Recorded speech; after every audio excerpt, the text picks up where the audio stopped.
Good Friday morning, everybody. I just wanted to give you a few reminders of what you're doing this week and maybe a little preview about what's to come next week, just so you can kind of prepare.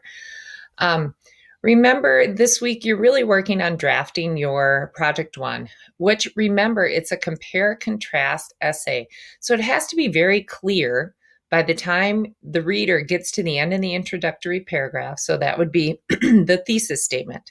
By the time the reader gets finished reading that thesis statement, the reader should know what you're comparing and contrasting.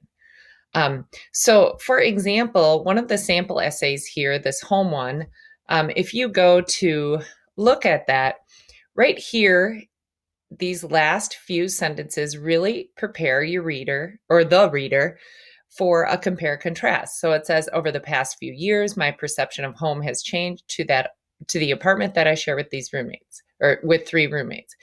These two places share similarities and differences in their composition, their surroundings, and their significance to me. So when I read that sentence, what I'm preparing myself for is that this writer is going to tell me similarities and differences between the apartment and his previous home.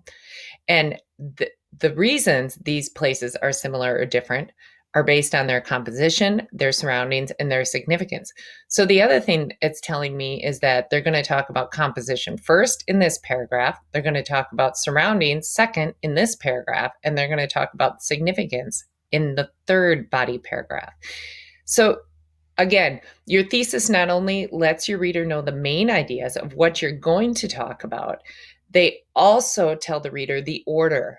Okay, so keep that in mind. Some of you and again, it's a rough draft. Nobody expects perfection with this draft, but keep in mind then that thesis is really a map and a guide for your reader and for yourself as you put this essay together. I will constantly remind you where we are in the writing process. And right now we're in the drafting. Some of you are in the revising stage. And remember, when we're in the revision or revising stage, that means we're looking at the content and the order. Okay, so we want to make sure we have the right content in the right order the first time we look at a draft. We are going to look at it again next week.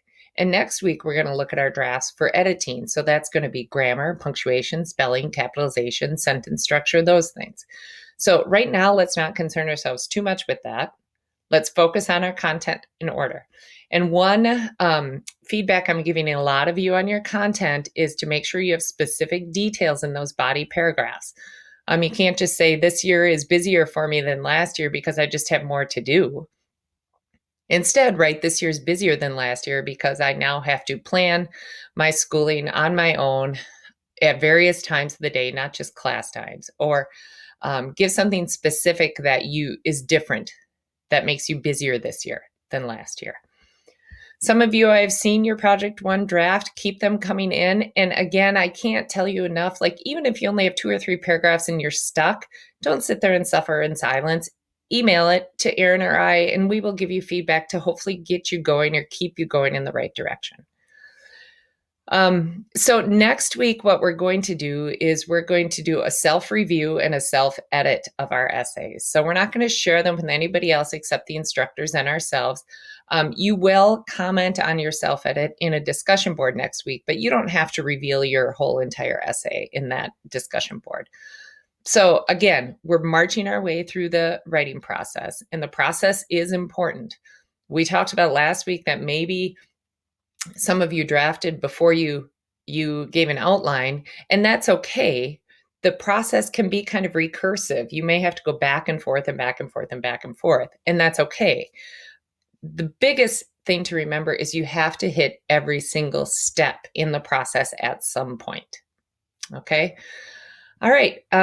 So let me know. Contact Erin or I with any questions. We're here to support you and help you be successful. If you're behind, that's okay too. Let us know where you're at and we'll help you get caught up. Okay. Otherwise, have a great weekend and I'll see you on Monday.